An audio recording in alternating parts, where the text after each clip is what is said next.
Some of you appreciate a sharp dress-looking bottle of sparkly. Today we are upcycling some men's dress shirts and ties to make some handsome-looking gifts. Now, all you need for this is the sleeve of a men's dress shirt and a coordinating tie. Now, you could get these from a thrift store. They have a plethora of them. Or you could go shopping in your man's closet. Maybe pull out things that he doesn't want anymore, or better yet, pull out pieces that you don't want to see him wear anymore. So what we're gonna do is lay the sleeve down on the table, and we're gonna grab the bottle of sparkly that we want to gift, and we're gonna put that over the sleeve. You wanna make sure that the neck of the bottle is exposed over the cuff of the sleeve. And then we're going to cut about 2 inches down from the bottom of the bottle. Now that we've made our nice clean slice, we're going to turn the sleeve inside out. And then what we're going to do is you're going to fold it by the seam here, lay it down. We're going to close up the bottom that you just cut.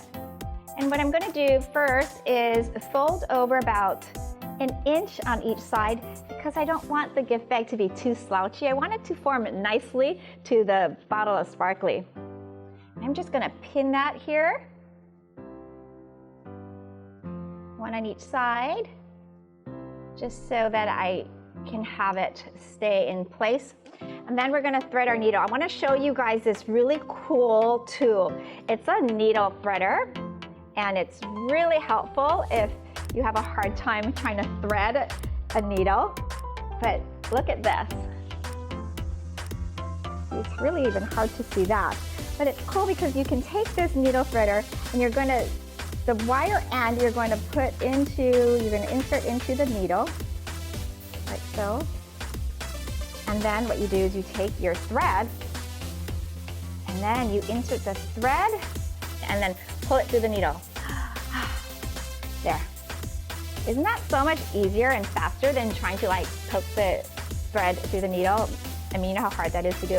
Okay, then what we're gonna do is we are gonna sew up the bottom, and it doesn't really need to be anything fancy. We're just wanting to close it up so that your bottle of sparkly doesn't fall through the gift bag.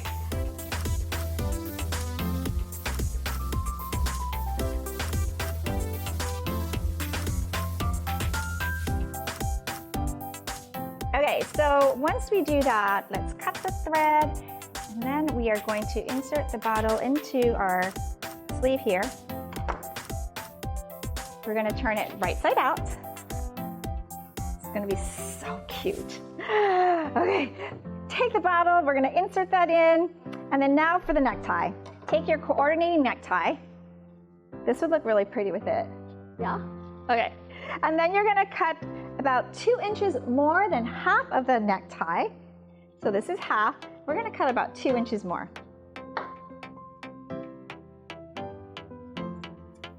Ta-da!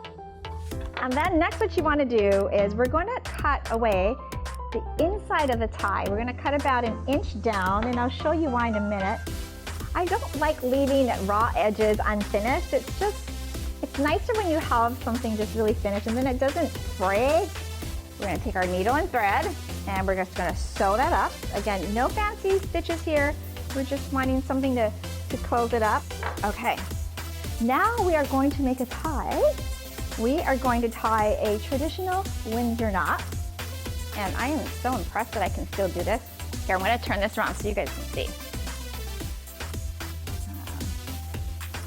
I can't tell you when the last time I tied a knot like this. So I was so happy that I remembered how to do this, because it's been a couple of years. But watch how cute this is going to be. Oh my God, I'm so excited. I'm so excited. It's adorable. Okay, so we've tied our cute little knot here, and then you want to fold over the cuff, and that will be the collar of the shirt. Cute, right? I'm going to put this guy next to the other guys that I made earlier, so you all can see. Look how handsome they look. Aren't they handsome looking guests? Okay, now what do we do with the rest of the tie? We're gonna make some cute coffee sleeves. Okay, we're gonna take the remainder of the tie. We're going to cut 13 inches down from the end. This measurement is based off the average size coffee cup. So we're going to cut 13 inches down. And again, you know, we don't like any unfinished edges. So I'm going to cut away about 1/2 inch from that. Cut the inner lining of the tie 1/2 inch down. There we go. And of course, you can guess what I'm going to do next. Sew up and finish those seams. No unfinished seams.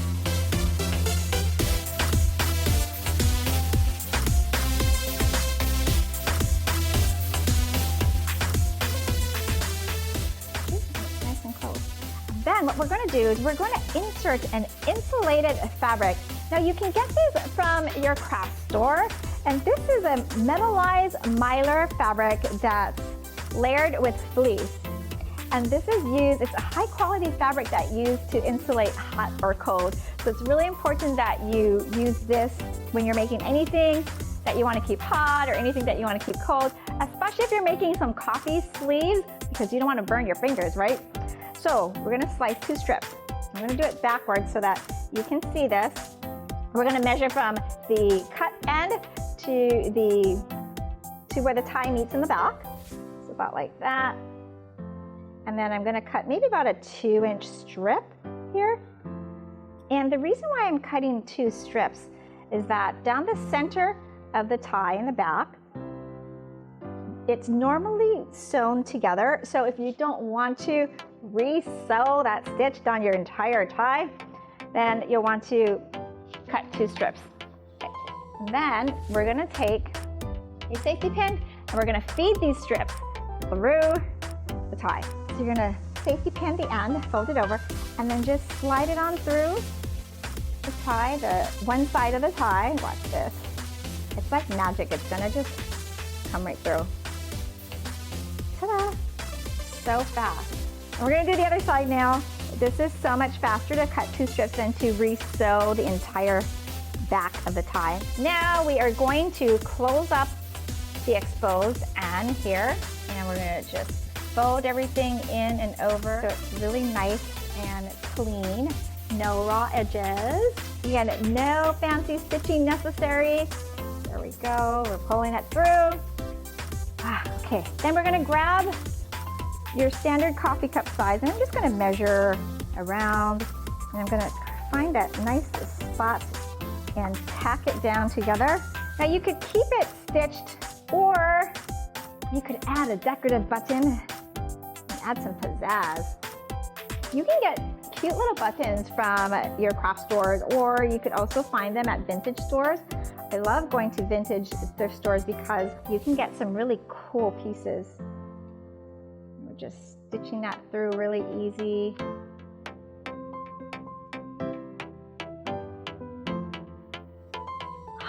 You have a dashing cup of joe. What a handsome looking pair these are.